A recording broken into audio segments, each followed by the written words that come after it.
The Adventures of Jim Long, Space Agent. The beginning. Welcome to the origination of the Galaxy Space Police Federation. Earth's history led to space travel, with the capability to travel at the speed of light, visiting new civilizations in the 25th century. The population of Earth was never really alone. The Galaxy Police Federation had been around for thousands of years, gradually expanding as new cultures reached the age of light speed and aware of its existence. The new scientific age cluster's ratio 5 came into being, and before that time, a covert observation was accepted. Some planetary cultures self-destructed in the incredible advancement of technology. Others struggled and were set back a century by the quest for individual power and territory. Many planets never survived their own planetary environment. And although earthquakes, meteorite bombardment, and adverse weather wiped out the surfaces of these worlds, the survivors were ready to start again. The speed of light signified an advancement of such magnitude that allowed a single spacecraft and crew to travel to the nearest star systems to visit other civilizations. At this point, the Galaxy Police Federation would openly visit and initiate diplomatic relations in the form of a Galaxy Police Embassy. A signed charter then protected the planet and its inhabitants from being an aggressor to another civilization or falling prey to a high technological advanced group of predators. Police Federation headquarters, currently based in a small solar system near to the very center of the galaxy, incorporating 2 suns and 5 planets. 3 of the worlds were full life-supporting, and the principal Krakow, specially manufactured and landscaped by the Ancient Ones of Light, ancient beings of the spirit and protectors of the galaxy. Krakow was a place of great beauty with oceans, rivers, lakes, streams and waterfalls viewed through the landscape. Recruitment for the Federation was from every life-bearing planet in the galaxy above ratio 5. And the other 2 worlds were living quarters for 5 million members and their families. Out-of-body traveller, Jim Long, Space Agent, is a high-ranking officer of the Galaxy Police Federation. He wears a bracelet on each wrist, a special gift from the ancient beings of light. The bracelets allow him to move in spirit form into the astral worlds and other dimensions. He travels with his team of 2 fellow officers, Farmer and Clark, in intergalactic craft, codenamed IGCs. Gale, Frosty Farmer, is a computer and systems expert who exudes a cold exterior posture, hence the nickname Frosty. She is smart and tidy, not liking mess and chaos, and can hold her own in male company with humorous cutting answers, almost seeming to have the last word. Norman, the engineer, is a complete reverse, always looking shabby, preferring to wear overalls and do physical work. Stripping down an engine and fitting it back together is his idea of fun. In stressful situations, Jim and Gale can always find a jocular temperament to release tension, much to Norman's annoyance. Besides their differences, there is a tight bond between them, especially in demanding conditions. Jim and his 2 fellow officers are people of high moral and ethical standards about their profession and beliefs. All 3 are of high intellect, bereft of any verbal profanity except for humorous innuendo. They carry out the orders and instructions of the Federation in ethereal and physical environments, inviting and helping new society members to reach high standards of planetary moral understanding. Recently, Gale and Norman received wrist bracelets that connect to 2 massive biological computers. Jim controls them all, allowing interdimensional and astral access. These 2 machines at the center of a future world give admittance to other dimensions using a physical transformation and a mirror body spiritual transition to the astral realms or the second life presence, the afterlife.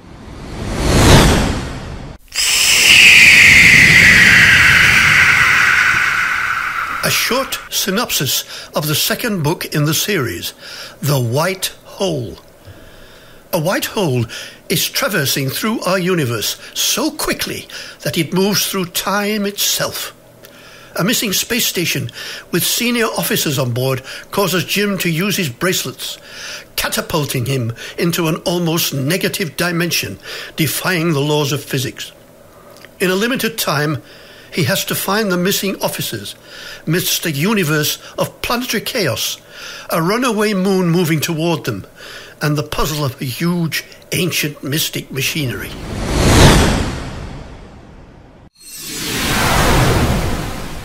Within 4 days, they were in position on the trajectory line of the white hole. Everyone was moving about and talking with an air of apprehension and excitement as Jim sat and watched from the commander's chair. Computer Auger, force field in operation now. There was a delay of 10 seconds as the power built up to its operating level and the computer spoke. Force field now in operation, strength 9.8. Auger, time of impact of UP, 2.3 minutes. Auger, craft analysis. Force field in operation, all weapons ready to fire, all scanners and sensors working. Copy of up-to-date log dispatched to Cracker. Analysis complete. Jim bit his bottom lip. All crew to make secure. The automatic seat fasteners moved from out of the chairs, clamping each human frame firmly but gently. The IGC was now nose on towards the white hole. Jim once again instructed the computer. Auger, operate the hologram viewer.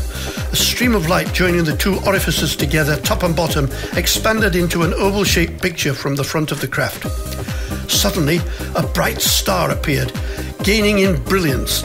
An alarm sounded for 1 second as the craft was encased in a blinding white light. Something was wrong. The whole craft was shaking, jarring and shuddering, moving along in the orifice rather than passing through. Auger, show view from astern. The picture changed to a most amazing visualization. They were traveling as one with the hole through time. Solar systems flashed by within a few seconds. A supernova followed by a debris hitting the force field and disintegrating. Traveling past several suns so fast they never felt the heat. Brad shouted over, "We're not going through!" Jim realized that it must be the force field and shouted an instruction. Auger, release force field. Force field released. Within seconds, the blinding light came back and their heads were flung back against the chairs as the ship responded to mass vibrations, putting the whole scenario into double image. There was a strange contraction of the craft, followed by an expansion, then silence. The whole crew was in a dazed state as Jim realized that they were on emergency power. He released his seat harness and slumped forward slightly, then standing up, he walked towards Brad and spoke. Everyone all right? They all acknowledged slowly. Auger, analysis report. Nothing happened as Brad gazed at the instrument panel in front of him. Repairs now in progress. Safety circuit breakers blown on all power packs. I'll get down to deck 3 and initiate repairs. He left the flight deck as Jim spoke to the scientists. Check all your instruments, gentlemen. Let's try and find out where we are. He turned to Gail. Any damage to the computer, Frosty? No sign of damage, only a loss of power, she replied. I'll report back when normal. They were still in the red emergency lighting as Jim turned to Norman. Have you noticed anything unusual? Norman shook his head as Jim continued. Well, we're on emergency settings, yet there is a white light coming in through the portals. Norman swung his head around and looked. My goodness, you're right, Skipper. A stream of white light had issued through the portals in the nose of the craft. They both walked over and gazed out. Everything was intensely white. There were black spots scattered all over with dark clouds, some concentrated and others in the format of a spider's web. Both gazed in awe as Derek Jones joined them, his face filled with amazement at the sight before him. This is like being in a scientist's utopia, a whole new dimension of time, completely different to ours. Jim chuckled to himself as he turned away from the portal, in the realization that this was a completely alien environment, probably containing unknown terrors of an unbelievable nature. He placed his hand on Derek's shoulder as he spoke. "Enjoy yourself, Derek. I'm sure you're right."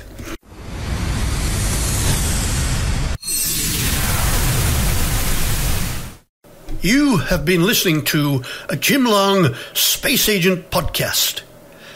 To download the free Jim Long Handbook information, go to the author site at www.robinghoward.co.uk or www.jimlongspaceagent.co.uk.